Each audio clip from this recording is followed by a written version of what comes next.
Fala, meus arretados, boa noite, tudo bem com vocês? SPFC Arretado em mais um vídeo do canal. E hoje, para falar de forma até rápida, esse pré-jogo que ocorre amanhã entre São Paulo e Inter de Limeira. Esse vídeo vai ser um pouco rápido, né? Mas vamos passar algumas informações que você já está acostumado, que é o horário do jogo. O jogo ocorre às 9h35, 21h35, né? Bem específico o horário. Tem esses 35 minutos aí depois das 21h. E ocorre no Morumbi, né? Mas vai ser mais um jogo do São Paulo em casa. Então quem tiver a possibilidade pode ir lá. Eu acho, tirando por base o jogo contra a Portuguesa, que foi também nesse mesmo horário, é um jogo bem tranquilo para ir. Inclusive, eu acho que eu até falei nesse vídeo que eu fiz contra a Portuguesa, tinha muita criança, né? É um jogo que se você quer levar seu filho e tem essa possibilidade, obviamente que o horário é avançado, é uma boa possibilidade, né? O lado ruim, como eu falei, é um horário avançado, então assim, geralmente você chega em casa bem tarde, tá? Mas se você não puder assistir esse jogo, né, em loco, que eu não sei, ainda estou em dúvida se realmente eu vou, porque tem um compromisso pessoal, você pode assistir também na Record, vai ser transmitido pela Record, TV aberta, pelo Premiere, né, que é TV fechada, e também pelo Paulistão Play, que é uma plataforma aqui que é paga, beleza? Vamos falar do pré-jogo. Começando pelo que eu imagino que ocorra nesse jogo, eu imagino que o São Paulo vence, né? Para consolidar essas duas vitórias em casa.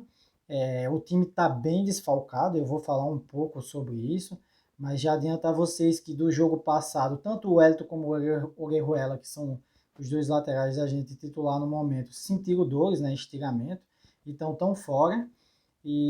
Mas de qualquer forma, mesmo com esse time mudado, eu espero vitória. Eu espero que o São Paulo consiga impor seu jogo contra o Inter de Limeira, né? Não dá para imaginar que o São Paulo não vai vencer a Inter dentro de casa, beleza? E sobre as lesões, na verdade eu vou abrir um parênteses aqui para duas coisas, né? A primeira é isso. Com essas lesões, eu estava apurando, mas vi também em alguns noticiários enfatizar isso. O São Paulo chega a 16 jogadores. Olha só, pessoal. Olha esse número: 16 jogadores no departamento médico. Então, assim, é impossível, é difícil você imaginar como um time grande, um time como o São Paulo tem 16, é praticamente a metade do plantel no departamento médico. E, enfim, e acaba que essas coisas que já foram muito questionadas em outras temporadas, o Rogério até na sua entrevista, que eu vou falar um pouco também aqui, ele deu uma blindada, mas não dá para não falar sobre isso. Muita demora na recuperação, ao meu ver, e também muitos jogadores se machucando. Isso é uma coisa que eu acho que deve ser reavaliada no São Paulo já há algum bom tempo. E por que eu estou falando isso? Porque é interessante, e aí eu já vou para o segundo ponto. Quem deu uma olhada, né, nas notícias de domingo até agora, o que repercutiu muito foi a entrevista do Rogério, né? E eu fico impressionado, pessoal, e eu tenho que falar isso, como as pessoas elas têm a capacidade de ter uma bola mágica, de conseguir entrar dentro da cabeça do Rogério. Eu vou ser sincero a você, não existe, olha o que eu estou falando, não existe tecnologia, não existe ciência nenhuma que faça você entender, entrar na cabeça da pessoa. Graças a Deus, né? Porque imagine se a gente pudesse entrar na cabeça da pessoa. Porque então não tem essa possibilidade, não existe isso. Mas eu vi coisas que eu fiquei impressionado. Coisas como o Rogério, ele falou do gol do Luan, né? E aí ele fez aquela cara de bunda que o Rogério sempre tem. E aí um monte de pessoas falaram que o Rogério não gostou que o Luan tenha feito o gol, que não gosta do Luan. Eu vou ser sincero, bem sincero, eu não vi nada disso. E assim, eu não consigo. Eu sempre falo aqui no canal. O canal ele não vai trazer polêmica, mas ele sempre vai trazer um ponto. E sempre que possível a gente vai trazer fatos. Isso não é um fato, é uma interpretação. É você imaginar o que a pessoa está passando pela cabeça dela. Isso não existe.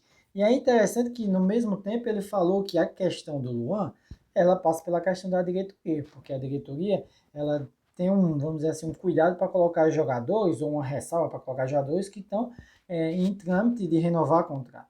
Então ele deixou claro, isso é um fato, mas quase não teve repercussão. Se tivesse uma coisa que as pessoas deveriam falar, é justamente isso da diretoria. Então eu fico impressionado. Eu sei que os torcedores assim, estão impacientes com o Rogério, estão impacientes com o time, né? Então tudo toma uma proporção grande. Eu sempre falo aqui, vou falar mais uma vez, São Paulo ele gera muita mídia, principalmente nessa fase que ele está. Mas eu vou ser sincero, não caia você torcedor vamos dizer assim, nessa margem, nessa maré de tudo que se fala, você entrar nessa discussão. Eu acho que coisas desse tipo não acrescentem nada ao São Paulo. Não acrescentam. São Paulo tem milhões de problemas. São Paulo tem problema estrutural. São Paulo tem problema no departamento médico. São Paulo tem problema nas instalações, ou quem você não lembra que o Rogério chegou e disse que nem água tinha na piscina. Então, São Paulo tem milhões de problemas. E as pessoas, né, estão preocupadas, vamos dizer assim, com a cara que o Rogério fez no gol do Luan, e por isso já imaginaram que o Rogério não gosta do Luan. E vocês seguem. E aí, teve uma vez que eu vi um comentário de uma pessoa aqui no canal do YouTube, falando que assim, o São Paulo se apequenou. Realmente, a gente parece time pequeno. Já falei isso na questão de planejamento, falo isso também nessa questão de lesões. É muita lesão para um time como o São Paulo. E ele falou uma coisa que eu não concordei, que ele falou assim, até a torcida, ela é pequena, está se tornando pequena. Eu não concordo, porque assim, se você numa fase dessa coloca mais de 30 mil pessoas em qualquer jogo, a torcida não é pequena. Só que em determinado aspecto, eu vou concordar com essa pessoa que falou isso. Isso é muito pequeno para o São Paulo, para a torcida de São Paulo ficar, enfim, questionando, ou interpretando, ou gerando, né, mimimi. Essa é a grande verdade, beleza? Então, dito isto, a gente vou passar aqui a escalação, vou colocar sempre aqui em alguma parte do vídeo. E a minha escalação mantém a mesma formação, mais ou menos como se fosse um 4-3-3, com o goleiro Rafael. Para mim, não tem que poupar, né? Tá jogando, jogou bem a partida contra o Santos, né? Eu gostei dele, inclusive eu falei das boas defesas dele. Na zaga, para mim, o que é que eu falei? Como a gente está numa questão muito complicada de jogadores, eu colocaria o jogador Belém, e ao lado dele eu colocaria o Alan Franco. Eu acho que o Alan Franco sentiu, né, nessa última partida, foi reavaliado, tem condições de jogo, então eu não mudava todo o sistema defensivo.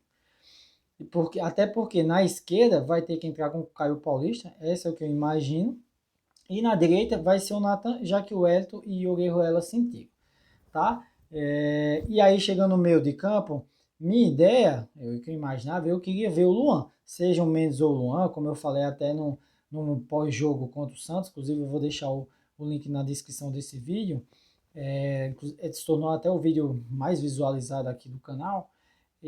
Mas como tem essa questão toda contratual do Luan, então eu vou de Mendes e colocaria o Gabriel Neves, já que você está diminuindo aí o estrangeiro com a ausência do Orejuela. Então bota o Gabriel Neves para jogar, para a gente ver Gabriel Neves ter mais rodagem também. Já no ataque, eu manteria mais ou menos a estrutura, né? Com o Elton Rato ali, eu queria ver ele mais flutuando, não só na direita. E aí também eu colocava o Galopo e o Caleri, só que há um detalhe, né? O Luciano recebeu o terceiro cartão amarelo, então tá suspenso. Então no suspenso tem que colocar alguém. Eu faria o seguinte, eu daria uma chance mais ao Marcos Paulo jogando o jogo todo. Porque a gente já deu chance pro Pedrinho e não fez nada. E então daria também para o Marcos Paulo, apesar de eu ter falado que a questão do Marcos Paulo, no vídeo passado, a questão do Marcos Paulo passa muito pela comodidade, comodismo, né? Preguiça, enfim. Mas eu daria uma chance, beleza? E em termos de questões táticas, não tem muito o que falar aqui. Eu não vejo variação. Na verdade, se o Inter de Limeira, que eu imagino, venha muito fechado, dependendo do contexto do jogo no segundo tempo, coloca o Pedrinho, mas como ponta, acho que o Nestor voltou a treinar em campo, talvez esteja relacionado para essa partida, então você pode tentar colocar ele no segundo tempo, né, para pegar o time, vamos dizer, mais cansado e botar ele mais à frente, né, para aproveitar as melhores características dele. E no mais, por tanto desfalque, pessoal, como eu falei, quase 16 ou até mais, não dá para assim esperar muita coisa tática. Tudo bem? Então é isso, é um vídeo curto hoje, né? Foquei mais nessa questão que eu acho que, como eu falei aí, todos essas questões interpretativas de bola de cristal aí que imagina do Rogério, acaba sendo mais mimimi. É importante também frisar, vou frisar aqui no final, tem jornalista, vocês sabem, vocês que acompanham São Paulo, que solta notícia que nunca se configura, eu não vou falar o nome desse jornalista, mas gera um ruído enorme, principalmente porque a torcida vai nessa onda. Então é bom ter cuidado, tá? Então se vocês gostaram, dê o like de vocês, compartilhe o vídeo com os amigos, com os conhecidos, né? E vamos torcer para essa vitória do São Paulo amanhã, beleza? Uma boa noite, um bom descanso para vocês.